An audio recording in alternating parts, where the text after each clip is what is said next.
नमस्कार। कैसे हो आप लोग? आप अभी मेरी सूखी चटनियों की सीरीज देख रहे हो ना? अभी तक मैंने 3 चटनियां डाली है। आज मैं चौथी चटनी डालने वाली हूँ, खोपरे की चटनी। इस चटनी को महाराष्ट्र में खोबरेची चटनी बोलते हैं। ये खोबरेची जो चटनी है, ये थोड़ी सी मीठी, थोड़ी तीखी और थोड़ी नमकीन और झटपट जल्दी जल्दी बन जाती है। इस चटनी की खासियत ये है, 2-4 मसाले और चटनी तैयार। आओ देखो कितनी कम चीजें लगती है। ये जीरा है 2 टीस्पून, नमक है 2 टीस्पून, स्वादानुसार भी डाल सकते हैं। ये मिर्ची है 3 टीस्पून। अगर आपको और तीखा चाहिए तो डाल सकते हैं, कम तीखा चाहिए तो कम कर सकते हैं। हमारे घर में मीठा ज्यादा खाते हैं, तो ये मैंने 4 टीस्पून शक्कर ली है। आपको मीठा नहीं चाहिए तो कम कर सकते हैं। और इस कप के अनुसार 2 कप मैंने एक बड़ा कीस लिया है खोपरे का।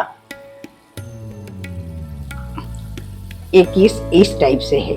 अगर आपको नहीं मिला तो गोला, खोपरे का गोला मिलता है, वो लेके घर में खीस लेना और खीस के चटनी बना सकते हैं। खोपरे का एक बारीक बूरा मिलता है, पर वो इस चटनी के लिए मत लेना, फिर उसका स्वाद अच्छा नहीं आता है।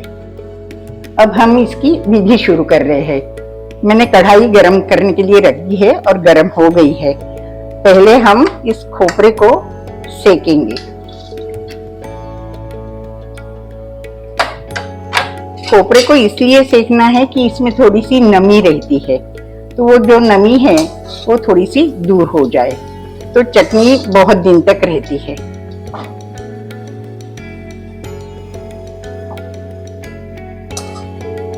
इसमें तेल नहीं डालना है, क्योंकि ये इस खोपरे में ऑलरेडी खोपरे का तेल जो रहता है ना, वो रहता ही है। बस ये ऐसे फ्राई हो गया है, मैंने धीमी आंच कर ली है। अब इसमें अपन ये मसाले डालेंगे। जीरा डाल दिया, लाल मिर्च डाल दी और नमक भी डाल दिया। शक्कर अभी नहीं डालेंगे, शक्कर थोड़ी देर से डालेंगे।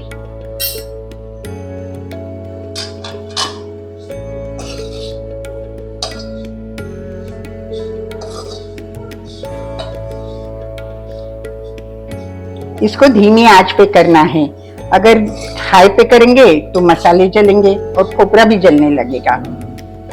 बस अब थोड़ी देर में थोड़ा हो जाए, खुशबू आने लग गई है।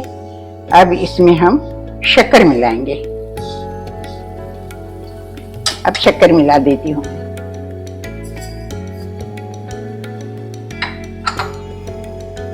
शक्कर मिलाने के बाद बहुत देर तक करना नहीं है, हो गया बस। अब इसको हम मिक्सी में पीसेंगे।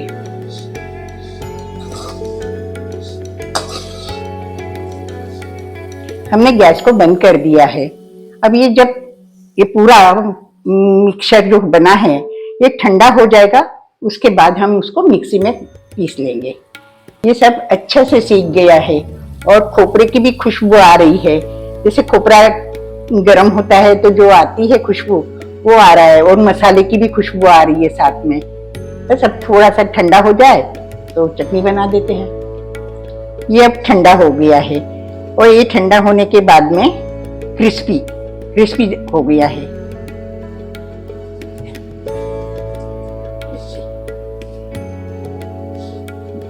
अब इसको हम मिक्सी में पीसेंगे। अब इसको मिक्सी में डालेंगे।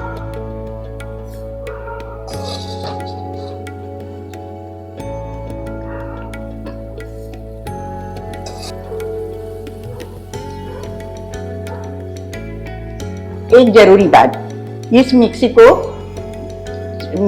के अंदर जो चटनी डाली है उसको पीसते टाइम कंटिन्यूअस मिक्सी नहीं चलाना है, बंद चालू करना है। अगर हम कंटिन्यूअस चलाते रहेंगे तो जो खोपरा है उसमें तेल छूटने लगेगा, तो वो टेस्ट नहीं आएगा।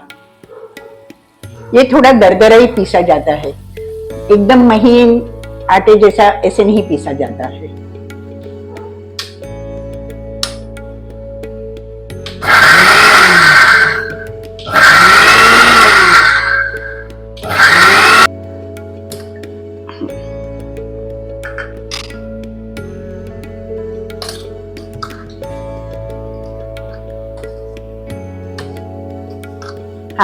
चटनी बन गई है। ये चटनी अब तैयार हो गई है। अब इसको हम सर्व करेंगे। ये चटनी मुंह में क्रंची और क्रिस्पी लगती है। अब ये भी समझ लो कि इसको खाना कैसे।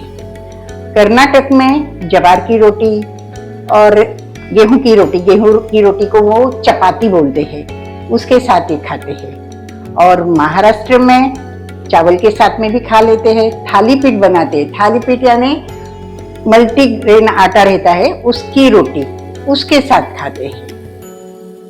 आपको तो पता ही है कि ये नारियल है वो सुपर कूल है और अपने शरीर को ये ठंडक देता है। साउथ में तो हर चीज में नारियल डलता है, सूखा गीला हर चीज में वहां तो नारियल डलता ही है। महाराष्ट्र में भी डलता है पर वहाँ गीला कभी डलता है, सूखा नारियल ज्यादा यूज करते हैं वो लोग। बहुत कम मसाले, स्वाद में जबरदस्त और सेहत के लिए उत्तम। आप भी ये चटनी झटपट बनाइए और कैसी लगी, कैसी बनी, ये कमेंट बॉक्स पे लिख के बताइए। आज ये मेरी सूखी चटनी की सीरीज की चौथे नंबर की चटनी है। कल मैं शाम को 6 बजे 5वीं चटनी डालूंगी। आपको ये कैसे लगा वो लाइक करो और सब्सक्राइब करो और अपने सभी फ्रेंड्स को शेयर करो।